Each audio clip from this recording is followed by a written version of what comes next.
দুবাইয়ের এই বুর্জ আল আরব হোটেলটি পৃথিবীর ইতিহাসের সবচেয়ে বিলাসবহুল হোটেল।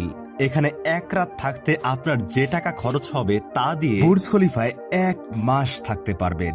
হ্যাঁ, আপনি ঠিকই শুনেছেন। এছাড়াও এখানে রয়েছে আলমাহারা রেস্টুরেন্ট, যেখানে পাওয়া যায় পৃথিবীর সবচেয়ে দামি গোল্ড কফি, যার 1 কাপ কফির মূল্য 15 লক্ষ টাকা। কি অবাক হচ্ছেন? সমুদ্রের বুকে দাঁড়িয়ে থাকা পালতোলা নৌকার মতো এই হোটেলটির উচ্চতা 1053 ফুট, যার ছাদে রয়েছে হেলিকপ্টার ল্যান্ড করার জন্য হেলিপ্যাড। এছাড়াও এটিতে রয়েছে পৃথিবীর সবচেয়ে বিলাসবহুল আরমানি হোটেল, যেখানে এক রাত থাকতে আপনার খরচ হবে $25,000, যা বাংলাদেশি টাকায় 30,44,000 টাকা। অপরদিকে বুর্জ খলিফায় এক রাত থাকতে আপনার খরচ হবে মাত্র 1,75,000 টাকা। বুর্জ আল আরব হোটেলটি কত তালা? পারলে কমেন্ট করে জানান।